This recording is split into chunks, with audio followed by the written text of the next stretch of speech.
Bầu trời California tháng 8 năm 1942. Khi chiến tranh thế giới thứ hai đang ở giai đoạn khốc liệt, một khí cầu tuần tra của Hải quân Hoa Kỳ mang số hiệu L-8 bất ngờ trôi dạt vào khu dân cư Daly City. Nó đâm vào mái nhà, vướng vào dây điện rồi rơi xuống đất. Khi người dân và cảnh sát chạy đến hiện trường, một cảnh tượng khiến họ không thể tin vào mắt mình. Bên trong khoang lái mọi thứ vẫn còn nguyên vẹn, các thiết bị vẫn hoạt động, nhiên liệu vẫn còn. Nhưng phi hành đoàn đã biến mất mà không để lại bất kỳ dấu vết nào. Không có dấu hiệu bị tấn công, không có tín hiệu cầu cứu nào được gửi. Hai phi công biến mất ngay trên bầu trời, để lại chiếc khí cầu không người lái lơ lửng suốt nhiều giờ liền. Và từ khoảnh khắc đó, L-8 trở thành một trong những bí ẩn hàng không rùng rợn nhất. Người ta gọi nó là Ghost Blimp, khí cầu ma. Sau cuộc tấn công bất ngờ vào Trân Châu Cảng cuối năm 1941, nước Mỹ chìm trong nỗi hoang mang tột độ. Bờ Tây, nơi vốn yên bình, giờ sống trong bóng ma của nỗi sợ hãi. Các tàu ngầm của Hải quân Nhật Bản liên tục xuất hiện ngoài khơi, lặng lẽ rình rập dưới mặt nước. Chúng đã đánh chìm hàng chục tàu của quân đồng minh, thậm chí tấn công vào lãnh thổ Mỹ. Trong bối cảnh ấy, việc tuần tra bảo vệ vùng biển trở nên cấp bách hơn bao giờ hết. Và giữa cơn khủng hoảng đó, một giải pháp đã ra đời. Khí cầu tuần tra, những con mắt lơ lửng trên bầu trời. Chúng có thể bay chậm ở tầm thấp, quan sát rõ từng chuyển động trên mặt biển. Bay liên tục suốt 50 giờ, hoạt động cả trong điều kiện tầm nhìn hạn chế. Trong số đó có một khí cầu mang số hiệu L-8, biểu tượng của sức mạnh và an toàn trên bầu trời. Khí cầu L-8 là một loại khí cầu bán cứng, không có khung kim loại bên trong. Hình dáng của nó được giữ cố định nhờ áp suất của khí heli, một loại khí không cháy, an toàn hơn nhiều so với hydro. Trước khi phục vụ trong hải quân, L-8 từng là khí cầu quảng cáo của hãng Goodyear, bay trên bầu trời trong những sự kiện lớn khắp nước Mỹ. Sau khi chiến tranh nổ ra, nó được trưng dụng, sơn lại bằng màu xám và được giao cho nhiệm vụ tuần tra ngoài khơi California. Chiếc khí cầu dài gần 45 mét, có thể bay hàng chục giờ mà không cần hạ cánh. Nó trang bị hai động cơ Pratt & Whitney công suất 145 mã lực, cùng hai quả bom chìm dùng để tấn công tàu ngầm và một khẩu súng máy để phòng vệ. L-8 đã thực hiện hơn 1.000 nhiệm vụ mà không gặp bất kỳ sự cố nào. Nó từng được xem là một trong những khí cầu ổn định và đáng tin cậy nhất của Hải quân Hoa Kỳ. Phi hành đoàn của L-8 hôm đó gồm 3 người.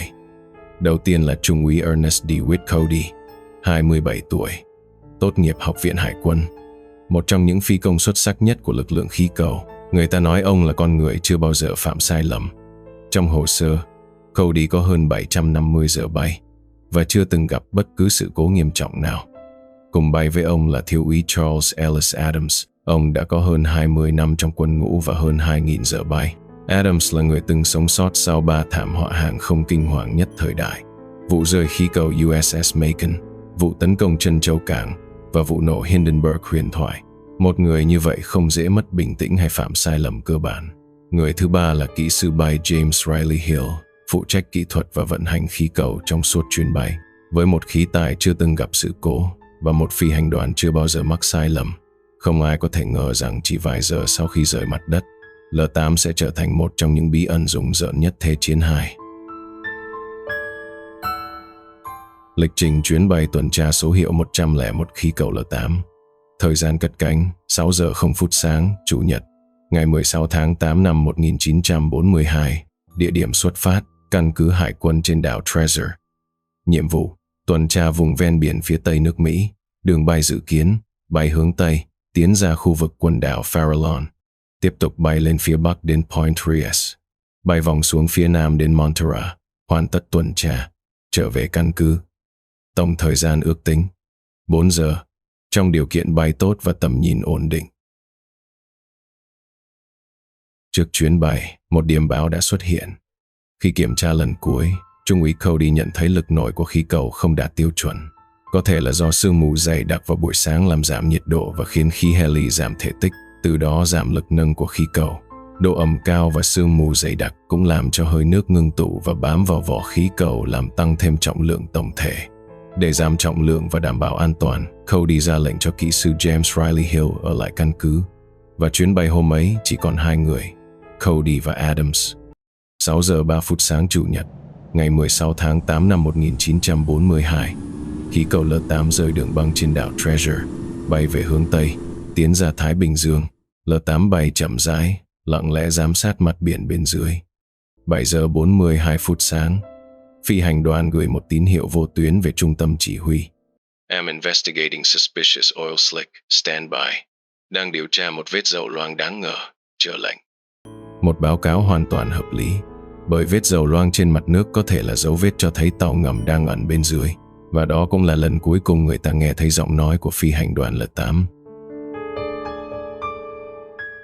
Hai tàu ở gần khu vực Farallon là tàu chở hàng Albert Gallatin và tàu đánh cá Daisy Gray. Báo cáo đã nhìn thấy khí cầu. Họ mô tả L8 hạ xuống rất thấp, chỉ cách mặt nước khoảng 9 mét, bay vòng quanh khu vực có vết dầu loang. Họ thấy phi hành đoàn thả 2 quả pháo hiệu khói xuống nước để đánh dấu vị trí vết dầu. Và điều quan trọng nhất là các nhân chứng này khẳng định họ vẫn nhìn thấy rõ 2 phi công trong khoang lái vào thời điểm này. Sau bức điện lúc 7 giờ 42 phút sáng, L8 chìm vào yên lặng. Mọi nỗ lực liên lạc từ trung tâm chỉ huy sau đó đều thất bại. Căn cứ bắt đầu lo lắng và điều động các máy bay đi tìm kiếm. Trong những giờ tiếp theo, L8 đã được nhiều máy bay khác nhìn thấy. 10 giờ 49 phút sáng, một phi công của hãng Pan American Clipper báo cáo rằng L8 đang bay trên khu vực cầu Cổng Vàng. Không có dấu hiệu bất thường. 11 giờ 0 phút sáng, một phi công của Hải quân phát hiện L8 ở độ cao khoảng 600 mét, gần giới hạn tối đa an toàn. Nếu vượt quá độ cao này, van an toàn sẽ tự động xả bớt khí heli để tránh nổ vỏ khí cầu do áp suất quá cao. Tuy nhiên, khí cầu vẫn đang bay trong tầm kiểm soát. Trong suốt khoảng thời gian này, dù đã được quan sát nhiều lần, không có bất kỳ dấu hiệu nào cho thấy phi hành đoàn đang gặp nguy hiểm hoặc cần trợ giúp. 11 giờ 15 phút sáng, khí cầu L8 được phát hiện trôi dạt gần bờ biển Ocean Beach trong tình trạng mất kiểm soát. Vỏ khí cầu bị xẹp một phần, méo mó ở giữa. Nó lơ lửng ở tầm rất thấp, gần như sắp chạm mặt đất. 2 người câu cá ở bãi biển cố gắng nắm lấy dây để buộc lại, nhưng sức gió quá mạnh khiến họ không thể giữ được nó. Khi bay lên, khí cầu va vào một vách đá, khiến một động cơ bị hỏng và một quả bom chim rơi xuống sân golf gần đó. May mắn thay, nó không phát nổ. Mất đi một quả bom, trọng lượng L8 nhẹ hơn, khiến nó tiếp tục trôi dạt qua thành phố Dali. Trên đường đi, khí cầu va vào mái nhà, quấn vào dây điện, rồi rơi xuống giữa đại lộ Bellevue vào khoảng 11 giờ 30 phút sáng. Người dân và lực lượng cứu hộ nhanh chóng tiếp cận hiện trường. Khi họ đang nghĩ về trường hợp xấu nhất có thể xảy ra, phi hành đoàn xấu số có thể đã tử vong.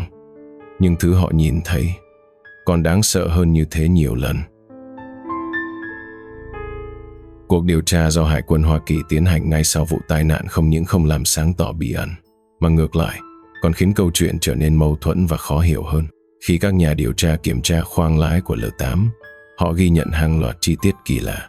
Tình trạng khoang lái hoàn toàn trống rỗng, không có bất kỳ dấu hiệu nào của hỏa hoạn, tấn công từ bên ngoài. Quan trọng hơn, chốt cửa khoang lái trong tình trạng mở, thiết bị an toàn.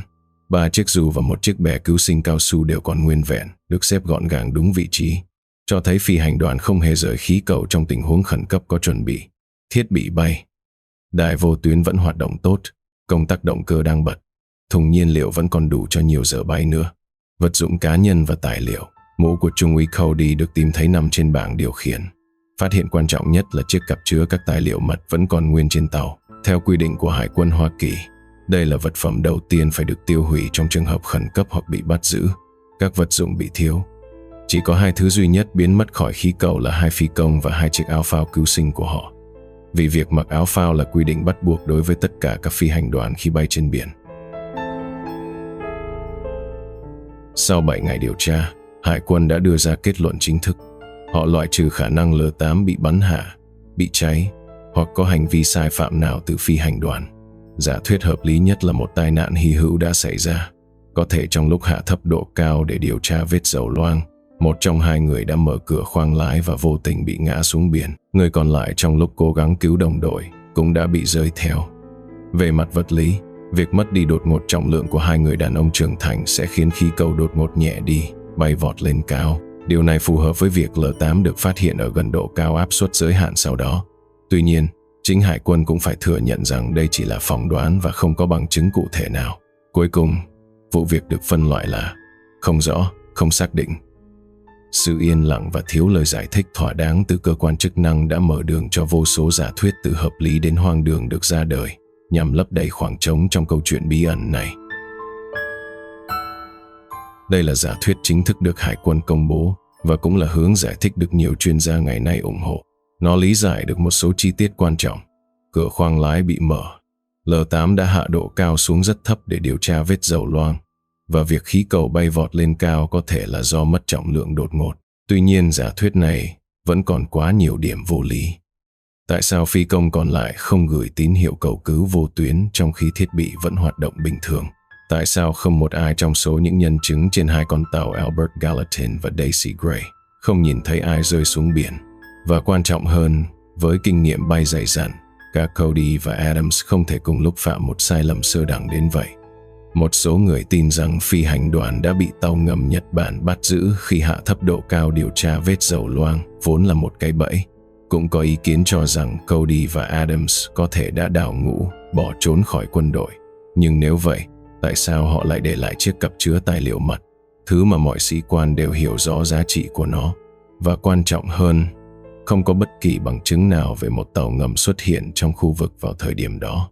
Một giả thuyết khác ly kỳ hơn cho rằng có một kẻ thứ ba đã lén trốn lên khí cầu, đến khi bay ra vùng biển vắng rồi ra tay với hai phi công, sau đó phi tang xuống biển.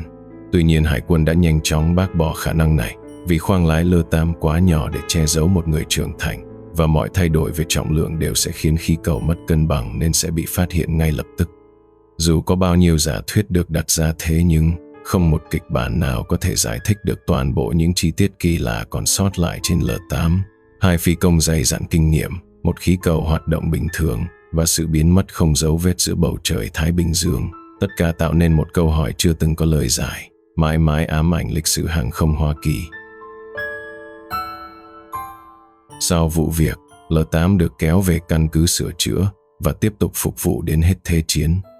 Sau chiến tranh, nó được trả lại cho Goodyear, biến thành khí cầu quảng cáo trong các sự kiện thể thao. Năm 1982, L8 chính thức nghỉ hưu. Phần khoang lái nguyên bản của nó hiện được trưng bày tại Bảo tàng Hàng không Hải quân ở Pensacola, Florida, được phục chế lại đúng với lớp sơn bạc và biểu tượng của Hải quân Mỹ năm 1942. Và giờ đây, hơn 8 thập kỷ đã trôi qua, bí ẩn về khí cầu L8 vẫn chưa từng được giải mã. Hai người đàn ông đã biến mất giữa không trung. Không ai biết họ đã đi đâu. Chuyện gì đã thực sự xảy ra?